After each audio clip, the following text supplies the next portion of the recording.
बिस्मिल्लाहिर्रहमानिर्रहीम। अस्सलाम नाज़रीन, उम्मीद और दुआ करता हूँ कि आप लोग जहाँ जहाँ पर होंगे खैर वाफियत से होंगे। नाज़रीन, हिंदुस्तान फौजी जारहियत से बाज नहीं आ रहा। एक तरफ रिसेंट 6 जगहों के ऊपर उनके मिसाइल और उसके बाद आज का सारा दिन पाकिस्तान के मुख्तलिफ शहरों में मेन सिटीज़ के अंदर इसराइली नौयत के इसराइली साख्त के ड्रोन उड़ाए जाते रहे, जो पाकिस्तान आर्मी ने ऑब्वियसली मार गिराए। सवाल यहाँ पर यह पैदा होता है कि जब हिंदुस्तान इस एस्केलेशन को इस लेवल पे ले गया है, इसका जवाब पाकिस्तान क्या देने जा रहा है?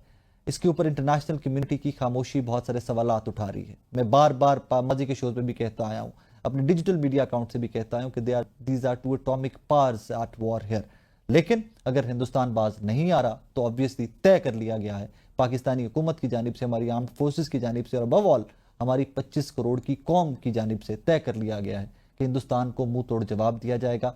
मुंह तोड़ जवाब ऐसा दिया जाएगा कि आइंदा हिंदुस्तान किसी भी इंटरनेशनल बॉर्डर की ब्रीच की कोशिश मत करे। पहले छुपकर बलूचिस्तान हो जाए, पहले छुपकर कनाडा हो जाए, अमेरिका हो जाए, इंग्लैंड हो जाए, वहाँ पर अपने जासूस भेजकर दहशतगर्दाना कार्रवाइयाँ अपनी एजेंसीज के थ्रू करवाता था।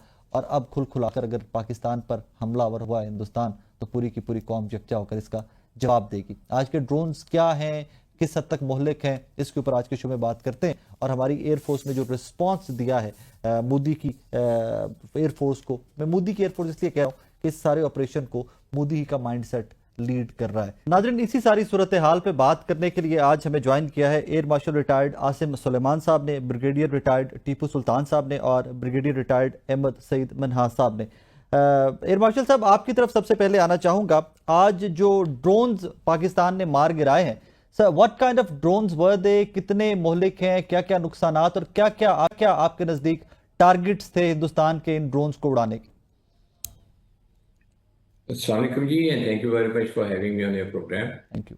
जी, पहली तो बात यह है कि ये जो अभी इन्होंने हरकत की है, ये जो ड्रोन भेजने वाली, this very clearly shows that the Indian air force has surrendered and conceded to the Pakistan Air Force for what has happened yesterday। ये तो एक बहुत बड़ी कामयाबी है पाकिस्तान एयरफोर्स की। लेकिन एट द सेम टाइम ये भी this activity can not be taken very lightly because they have violated the sovereignty and the air space of Pakistan. तो ये एक this is an act of aggression and it is an act of war which has been entrusted on us and India continues ये जिस तरह ये अपनी हरकतें कर रहे हैं कि जी वो पाकिस्तान के अगेंस्ट अपना एग्रेसिव एटीट्यूड और फिर जो उनका है हेजेमोनिस्टिक डिजाइन है वो उसको परसू करना चाह रहे हैं। और जिस तरह के इंडिया वांट्स के हम लोग किसी किस्म की जो हमारी रिस्पांस है उसको भी वो चाहते हैं कि अगर इन्होंने देनी है रिस्पांस तो ये जल्दी से दें, ताकि ये है कि ये जो उनका जो वेट एंड सी वाली गेम है उनकी ख़त्म हो जाए। बिकॉज एक चीज़ याद रखें कि जब आपने रिस्पांस देनी है किसी चीज़ की तो वो भी जो है एक बहुत बड़ा एडवांटेज होता है कि उसके अंदर आपका इनिशिएटिव होता है, आपने ही अपना टाइम चूज करना है, आपने ही अपने टारगेट चूज करने हैं। अब इंडिया ये चाह रहा है कि जी हम किसी ना किसी तरह से वो वाला काम भी जो अगर करना है हमने तो जल्दी करें, और अगर नहीं करना तो फिर ये अपने हेजेमोनिस्टिक जो हमारे ऊपर जो असेंडेंसी है वो किसी ना किसी तरह से दिखाते रहें कि जी we will not leave you in peace, और हम लोग आपको जो है तंग करते रहेंगे। तो ये तो basically this is a cowardly act and they have chosen this to be one. दूसरा ये जी ये जो है यूएवीज हैं, they have a range of about 800-900 kilometers। They can be used for reconnaissance, they can be used for killer drones, and they can be used for monitoring or surveillance as well। तो ये कोई इसके अंदर तो आपके पास multifarious choices हैं, और अभी मुझे एग्जैक्टली मालूम नहीं है एक्सेप्ट फॉर 1 or 2 प्लेसेस जहां पता चला है कि जी these drones have infected some damage. अब बाकी जगहों पे भी डैमेज हुआ है क्या, इनकी सारी जो एक्टिविटी थी वाज इट डिस्ट्रक्टिव माइंडेड और was it in surveillance, some sort of a surveillance, or as I also hear from the public that they have heard drones flying over and then going back, so maybe it is an activity which is also for the surveillance as well. और आसिम फिर उसके बाद साहब, यहाँ पर जो एक है सवाल ये जो अक्सर लोग जो पूछ रहे हैं वो ये है कि इनको बॉर्डर से जब ये उड़े हैं या wherever they were flew from, ये इंटरसेप्ट क्यों नहीं किए जा सके? What could be the possible reason? देखिए जी, ये बहुत छोटे साइज के होते हैं drones. All drones can not be picked up हाँ, ऑन दी रेडार्स. ओके। हर ड्रोन जो है वो रेडार पे पिक नहीं होता. फिर अगर रेडार के करीब आएगा तो शायद वो पिक भी हो जाए कुछ रेडार्स के ऊपर. अगर वो दूर होगा तो उन जगहों से शायद वो पिक भी ना हो. अगर वो फ्रिंजेस पे है रेडार के, तो hmm, you can not really say कि जी ये हर ड्रोन जो है वो पिक होगा. बड़े ड्रोन जरूर पिक होते हैं, मीडियम साइज ड्रोन भी पिक हो जाते हैं. हम्म, बट ये slow speed low flying are normally not picked up. And ये जो है ये एक एडवांटेज होता है बाय फ्लाइंग ड्रोन्स.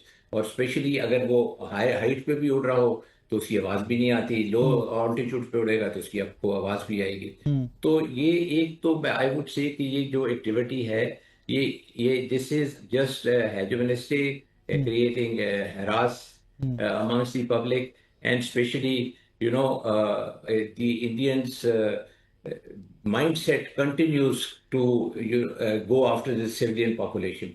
और वो समझते हैं कि जी सिविलियन पॉपुलेशन को वो जो जिस किस्म की भी उनके साथ वो एक्टिविटी करने की कोशिश करेंगे, हाँ, that as it will not fall in the military domain. Hmm, तो वो बोलेंगे कि जी ये तो हमारे जो है रिएक्शन है, हम्म, जो हमारा माइंडसेट है उसका. सो हम्म, आई पर्सनली थिंक कि ये जो है एक it is an activity in which the Indians have considered hmm, there air medium can not perform. Hmm. So now they have come to the drone drones. Drone असम, यहाँ पर एक सवाल, जिस तरह आपने कहा कि ये पाकिस्तान की अब पिक करना है, पाकिस्तान ने how to respond and when to respond and where to respond. Sir, जब तक ये पिक नहीं करते तब तक दोनों ममालिक हालत जंग में कंसीडर किए जाएंगे? सॉरी भैया, आपका सवाल समझ नहीं आया. आसिफ साहब, एज यू सेड ना कि अब तो ये हमने पिक करना है कि कब रिस्पॉन्ड करेंगे और कहां पे रिस्पॉन्ड करेंगे हम, तो तब तक सर ये दोनों ममालिक को हालत जंग में कंसीडर किया जाए? जी देखें, ये अनईजी पीस ही मैं कहूँगा इसको. जी। हालत जंग तो नहीं है, लेकिन ये है कि अनईजी पीस जरूर है. लेकिन ये है कि हालत जंग भी कह सकते हैं फॉर द रीजन बीइंग कि अभी तक हमने रिस्पॉन्ड नहीं किया. हम्म, तो ये अभी मामला खत्म नहीं हुआ, क्योंकि इसका पार्ट 1 ही चला है ना अभी तक. जी। तो उन्होंने हम पे अटैक किया, हमने रिस्पॉन्ड किया. और अभी हम रिस्पॉन्स दी उनके अटैक की हम्म, कि हवा के अंदर उनको रोकने की कोशिश की, which was a defensive measure that we took. It was not offensive. Hmm, और फिर अब जो हमारा जो ऑफेंसिव मैयर बनता है, एक अभी उन्होंने अपनी बारी कर ली, अब हमारी बारी आ गई है. हम्म, और ये जो है आपको पता ही है कि इसके ऊपर हमारी नेशनल लीडरशिप ने वो डिसाइड कर दिया है कि जी जिस तरह भी आर्म फोर्सेस रिस्पॉन्ड करना चाहें हम्म, वो करें. और आई एम श्योर इस सिचुएशन के अंदर जो हमारा रिस्पॉन्स होगा हम्म, वो पहला तो ये होगा कि जी वो कैलिब्रेटेड होना चाहिए. उसके अंदर हम रिस्ट्रेंट दिखाएंगे. और हम्म, ये भी मैं भी ये भी बोलूंगा कि जो डिले है this is restraint and going for a calibrated response. Because ये नी जर्क रिएक्शन से ये चीजें नहीं होती हैं. हम्म, और हम तो ये नहीं चाहेंगे कि नहीं चाहते थे कि इस तरह हो, लेकिन अब जब इस तरह की सिचुएशन होती है तो no response is not an option. Hmm, you have to go for a response. Hmm, और अगर हम रिस्पॉन्स नहीं करेंगे तो फिर ये पिन प्रिक ऑपरेशन जिस तरह की ये अभी इन्होंने करने की कोशिश की है, जो हरासमेंट ड्रोन हरासमेंट करने की जो कोशिश की है, हम्म, आई थिंक ये ड्रोन हरासमेंट भी will also come to an end. Because ये इसका जवाब जब उनको जाए हमारा रिस्पॉन्स का, तो हम्म, वो उसके अंदर ही फिर मैं हाल ये वाली चीज भी उनकी ठंडी पड़ जानी चाहिए. हम्म, लेकिन ये है कि do we expect sanity from Modi साहब? Hmm. Is he a I don't sane think so. person? I don't think so. I don't think so. And देखें, he what was he known as? I do not want to belittle his stature as a prime minister, हाँ. but he was dash of Gujarat. So अब क्या कहा जा सकता है जी? And he is behaving the same way hmm, now, the way he behaved in his province, the state hmm, of Gujarat. और वो आप देखें जो उन्होंने वो 2000 के अंदर वहां पे जो तबाही मचाई, हम्म, और जो उन्होंने हशर किया आसिफ, मुसलमानों यहाँ का पे वहां दो पे। दो सवाल है यहाँ पे। एक थोड़ा सा उसको एवेलुएट करते हैं। कौम जानना चाहती है, हमारी कौम बड़ी पुरज़्म है, वी ऑल नो दैट, कि हम 25 करोड़ की फौज की कौम है। हम सिर्फ 25 करोड़ नंबर नहीं है कि we are 25 crore in number. Sir, what could be the possible answer? हमारा जवाब मुमकिन तौर के ऊपर क्या आ सकता है? और नंबर टू, मैं आपसे रिक्वेस्ट करूंगा कि JF-17, JC-10 और राफेल, इनका थोड़ा जरा कंपैरिजन भी हमारे नाजरीन को दीजिएगा। पहली तो जी मैं आपको बताऊं कि हमारा रिस्पॉन्स क्या होना चाहिए, तो मैं उसको I will just give it in one line, and that is कि जो है ईंट का जवाब पत्थर से देना चाहिए। They have tried to mess around with us, और इसका जो है जब उन्होंने मस्ती की है तो इसका उनको खमियाजा भुगतना चाहिए, एंड उनको हमें ब्लडी नोट देना चाहिए, बिकॉज ये जो उन्होंने करने की कोशिश की है, ये कोई तरीका नहीं है कि आप मासूम शहरियों को मारें। ये कोई तरीका नहीं है कि आप मस्जिदों को शहीद करें। ये कोई तरीका नहीं है कि आप हमारी वाटर इंस्टॉलेशंस के ऊपर अटैक करें। और फिर उसके बाद ये जो अभी फॉलो अप इन्होंने किया, ये भी कोई इंसानियत उन्होंने कोई नहीं दिखाई, और इसके अंदर भी किसी किस्म का उन्होंने जो सैनिटी होती है वो भी नहीं दिखाई कि ये क्या करने की कोशिश कर रहे हैं। What are they trying to do? They trying to get into our lives, and अगर आप इसका जवाब नहीं देंगे तो this will continue, because this has to end. And what they did yesterday, and with a follow-up like this is not acceptable, and it has to be responded with a lot of severity, I would say. और बाकी अब आप का सवाल जो है वो बड़ा सर सर इंटरेस्टिंग सर, है, सर और JF, JC-10 और राफेल। मैं आपको बताता हूँ जी। पहली चीज ये है कि इस answer will be slightly longer, but पूरी आपको कॉम्प्रिहेंसिवली कवर करेगा। जी 2019 में जब हमने ये जवाब दिया और इंडिया को उनकी एग्रेशन का, तो उसमें इंडियंस के जहाज हमने जब गिराए, MiG-21 और SU-30, उस जो मिसाइल और जो एयरक्राफ्ट इस्तेमाल किया गया वो एमरैम था, और जो आपका जहाज था वो F-16 था। उसके रिजल्ट में इंडियंस ने ऑलरेडी ऑर्डर किए हुए थे J-10, सॉरी रफेल्स। तो राफेल। उन्होंने कहा कि जी चूंकि अभी रफेल आया नहीं था और हमारे पास रफेल नहीं था, तो हम अप्रोप्रिएट तरीके से पाकिस्तान को जवाब नहीं दे सके, और अगर हमारे पास रफेल होता तो हम पाकिस्तान को सबक सिखाते। ओके। अच्छा, अब उस वक्त तो इंडियंस के पास फर्स्ट शूट कैपेबिलिटी नहीं थी। जब इनके पास रफेल आया, इसके ऊपर मीटियोर मिसाइल है, इनके पास फर्स्ट शूट कैपेबिलिटी आ गई, और इनकी फर्स्ट शूट कैपेबिलिटी हमारे पे कोई 30-35 किलोमीटर ऊपर चली गई। तो उससे ये था कि हमारा जो F-16 था अब फर्स्ट शूट कैपेबिलिटी नहीं रखता था रफेल के ऊपर। तो फिर पाकिस्तान लीडरशिप ने ये डिसाइड किया कि जी हमारे पास भी इसका तोड़ होना चाहिए या कोई जवाब होना चाहिए, और उसके लिए हमारी मिलिट्री लीडरशिप ने बहुत ज़्यादा तगदो की और सपोर्ट किया पाकिस्तान एयरफोर्स को।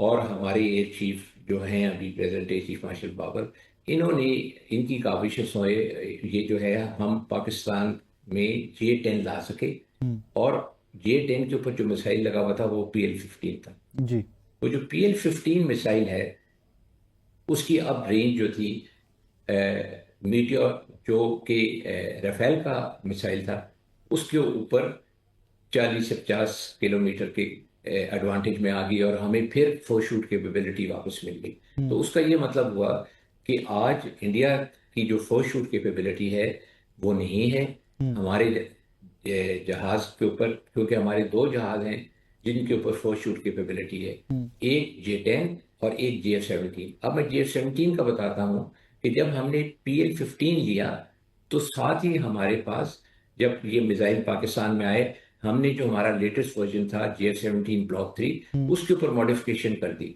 PL-15 की। तो अब आपके पास दो जहाज हैं जो कि रफेल के ऊपर हावी हैं अपनी एयर सुपरियॉरिटी की वजह से और फर्स्ट शूट कैपेबिलिटी की वजह से। फर्स्ट शूट मींस दैट पहले हम उनको देखेंगे और मिसाइल दाग देंगे इससे पहले कि वो हम पे रिएक्ट भी कर सके। This is number 1। Number two, हमारे पास जो F-16 था जी। उसकी भी जो कैपेबिलिटी है वो अ, थोड़ी सी एडवांटेज है उसके ऊपर भी, हमारे ये जो इंडियंस के जो रफेल हैं हमारे कैमरान के ऊपर। तो उसका मतलब ये हुआ कि अदर देन रफेल, हम्म। आपकी सारी F-16 फ्लीट जो है उसकी जो है वो फोर्स शूट कैपेबिलिटी है on the entire Indian air fleet except the वाह। रफेल। तो अब आप देख लें कि आपके पास JF-17 भी है, आपके पास J-10 भी है, और आपके पास F-16 भी है, और आपके पास J-10 और JF-17 की फोर्स शूट कैपेबिलिटी है on the entire air fleet including the Rafale. Hmm. अब आपके पास एडवांटेज क्या होता है? जी। जब आप दुश्मन आपके ऊपर अटैक करना आता है, तो वो उसको जो पहली रेजिस्टेंस होती है ना वो आपके फाइटर से होती है, और वो ये एयर कॉम्बैट मोड के जो है ना जिम्रे में आ जाती है ये चीज। हम्म। उसका मतलब ये है कि अगर वो वहां से आएगा उसको आप इंटरसेप्ट करेंगे, और आप इंटरसेप्ट उसको, क्योंकि आपकी फर्स्ट शूट कैपेबिलिटी है, तो आप उसको गिराने में कामयाब हो जाएंगे। हम्म। सो ये है जी आपका कंपैरिजन J-10 का, JF-17 का वर्सेस दी रफेल। सर एक कंपैरिजन में पूछना भूल गया और आप बताना भूल गए, वो ये था कि इन तैयारों को उड़ाने के लिए जो पायलट पाकिस्तान के पास हैं, जितना जज्बा उनमें होता है वो जज्बा भी उस तरफ नजर नहीं आता। दैट इज द रीजन कि 2019 हो जाए या 2025 हो जाए, कहानी उलट जाती है कि अटैक वो करते हैं और मार हम गिराते हैं। देखिए जी, आपने जहाजों का पूछा, अगर जी। आप एयरफोर्स का पूछते तो मैं सबसे पहले आपको ये कहता कि एयरफोर्स के अंदर दो चीजें जी। जो इंपॉर्टेंट है ह्यूमन रिसोर्स के पॉइंट ऑफ व्यू से, एक आपकी लीडरशिप जी। और एक आपकी ह्यूमन रिसोर्स, हम्म। जिसके अंदर आपके पायलट्स भी आ जाते हैं, इंजीनियर्स भी आ जाते हैं, सारा सपोर्ट स्टाफ आ जाता है, और हम्म। सारी और ब्रांचेस आ जाती हैं जी। जो कि सारे ऑपरेशंस को सपोर्ट करती हैं। हम्म। तो इस अगर आप बात करें कि जी आपकी आज पायलट्स का क्या लेवल है, तो मैं आपको वो भी बता देता हूँ। हम्म। हमारे यहाँ जब ये मॉडर्नाइजेशन का प्रोसेस शुरू हुआ पिछले 3-4 साल पहले, तो जो हमारी एयरफोर्स के अंदर मॉडर्नाइजेशन कैंपेन चली, उसके अंदर जो सबसे इंपॉर्टेंट चीज़ थी वो ये थी कि हम इसके अंदर टेक्नोलॉजी भी इंडक्ट करेंगे, जी। और उस टेक्नोलॉजी को जिस वक्त इंडक्ट करेंगे तो फिर हम अपने पायलट्स को और अपने हम्म। बाकी जितने भी स्टाफ के जो हमारे एयरफोर्स के पर्सनल हैं जी। उनको ट्रेन करेंगे अपने अपने फैकल्टीज के अंदर, कि आपने जो नया सिस्टम आया है उसको कैसे ऑपरेट करना है, हम्म। ताकि उसकी इंटीग्रेशन जो है वो एक बड़े अच्छे तरीके से हो सके। हम्म। और फिर उसके बाद जो टेक्नोलॉजीज आपने इंडक्ट की, जो हर किस्म की आपने रडार के अंदर की, आपने अपने मिसाइल्स के अंदर की, आपने अपने जहाज़ों के को इम्प्रूव किया, हम्म। तो ये सारी जो चीज़ें थी आपने जब इम्प्रूव कर ली, तो हम्म। इनको मॉडर्न एयरफोर्स बनाने के लिए, या जो हम आज कहते हैं कि जी पाकिस्तान एयरफोर्स है नेक्स्ट नेक्स्ट जनरेशन एयरफोर्स, जी। तो आपको नेक्स्ट जनरेशन एयरफोर्स बनाने के लिए हम्म। इसके अंदर मल्टी डोमेन ऑपरेशन भी करने थे। हम्म। अब आपको पता होना चाहिए कि जी मल्टी डोमेन ऑपरेशन के लिए जो एक्स्ट्रा चीज़ें की गई और एनहांस की गई वो आपकी EW थी, हम्म। फिर आपकी स्पेस थी, फिर आपकी साइबर कैपेबिलिटी थी, और फिर आपके UAVs थे। हम्म। ये एक फोर्स मल्टीप्लायर हैं आपके ये एयरफोर्स के लिए। हम्म। और मैं आपको खुशी होगी ये जान के कि ये जो मैंने चार चीज़ें कही, EW, स्पेस, साइबर, UAV, ये इन सारों का रोल था हम्म। ये कल वाले ऑपरेशन में। और ये एक बहुत बड़ी बात है कि आपने मल्टी डोमेन ऑपरेशन की, और नई और मॉडर्न एयर फोर्सेस जो हैं और जो नेक्स्ट जनरेशन एयर फोर्सेस हैं उनके अंदर ये कैपेबिलिटी होती है हम्म। कि वो मल्टी डोमेन ऑपरेशन करके दुश्मन पे हावी हो जाए। और इसके अंदर जब वक्त गुजरेगा और इसका एनालिसिस होगा, अगर इंडियंस में थोड़ी शर्म हया होगी तो बताएंगे कि इसके अंदर से कितनी कैपेबिलिटीज ने उनको अफेक्ट किया। हम्म। और अगर नहीं बताएंगे तो history will tell the world, और the lesson drawn from this yesterday's mission hmm. will be able to tell you. Asim And let me Suleman. tell you, yesterday was a day हमारे साउथ एशिया में, जी। और मेरे ख्याल में, मेरी रेकनिंग में, दुनिया में एक एयर स्पेस के अंदर ये तकरीबन 100 से प्लस जहाज BVR इक्विप्ड एक दूसरे के साथ गुथम गुथा हुआ था, हम्म। और दे वर इंटरमिंगलिंग विद ईच अदर। हम्म। और उसके अंदर से बाहर निकल आना, एक्सट्रिकेट करके आ जाना, मैं कहता हूँ सलाम है हमारे पायलट्स का, कि वो बिल्कुल without any loss they got out of that place and were able to shoot down 5 manned and 1 unmanned aircraft. तो आसिम 6 साहब, जहाजों की किल एक बहुत बड़ा मोस्ट फैक्टर सर्टनली होता सर, है। मोस्ट याद सर्टनली। रखिए कि ये जो अट्रिशन हुई है ना, ये कल 6 बर्ड्स की, ये कुछ छोटी बात नहीं है जी। लोगों की जंगों के अंदर तो 30-30, 35-35 जो है वो किल्स, इस तरह की एट्रिशन होती है 12-12, 13-13 दिन की जंगों के अंदर। जी और जी ये जो है एक ही दिन में इन्होंने 6 जहाज अपने सर, गिरवा दिए। Commendable job PF has done. Thank you very much आज साहब, thank you very much for your time. नाजरीन, एयर मार्शल रिटायर्ड सुलेमान साहब हमारे साथ मौजूद थे और बड़ी तफसीलन गुफ्तगू हमने उनसे की। हमारे एयरक्राफ्ट जो है उनका कंपैरिजन भी थोड़ा सा रखा और मुझे आपको बताते हुए दोबारा से खुशी हो रही है कि we have advantage over Rafales. हमारा JC-10 हो जाए, JF-17 थंडर हो जाए, F-16 हो जाए, हम इतने वेल इक्विप्ड हैं when it comes to our air force कि हम इंशाल्लाह हिंदुस्तान की किसी भी लेवल की जारहियत का मुंह तोड़ जवाब देने के काबिल हैं। जिस तरह आसिम सुलेमान साहब भी फरमा रहे थे कि our air force has done tremendous job in past 2-3 days. कि देखिए कितने एयरक्राफ्ट एक एक टाइम के ऊपर हवा में उड़ रहे थे जब ये सारी कार्रवाई हिंदुस्तान की जानिब से की जा रही थी, और उसमें से अपना किसी किस्म का भी कोई भी नुकसान करवाए बगैर वापस लैंड कर जाना, आधे घंटे के स्पैन के अंदर 5 तैयारे मार गिराना, और वो तैयारे मार गिराना कि जिसमें फ्रांस और हिंदुस्तान जो है वो इस हद तक प्राइड लेते हैं कि दुनिया का फाइनेस्ट वॉर एयरक्राफ्ट जो है Rafale, they claim it to be the finest war aircraft, वो हमारे पास है। नुकसान कितना हुआ वो एक सेकेंडरी इशू है मेरे नज़दीक के। उनका कितने $1 मिलियन का एक प्लेन था और हमने कितने मार गिराए, वो मेरे नज़दीक अभी राइट नॉट रेलेवेंट नहीं है। रेलेवेंट ये है कि हमने आपका मान तोड़ा, हमने आपके घुमंड को ज़मीन में रगड़े दे दे के मिलाया कि जनाब जिस चीज़ में आप प्राइड लेते थे 2009 में, जो आप दुहाइयाँ देते थे कि मेरे राफेल आ जाएं, तो देन आई विल सी कि मेरा प्लेन कैसे गुजरता है। आपके राफेल भी आ गए। हमारी PAF ने पूरी कौम की तर्जुमानी करते हुए आपके उस राफेल को भी 1 को नहीं, 2 को नहीं, 3-3 को गिराया। एक छोटा सा ब्रेक लेते हैं, ब्रेक के बाद वापस आ रहे हैं मेरे साथ।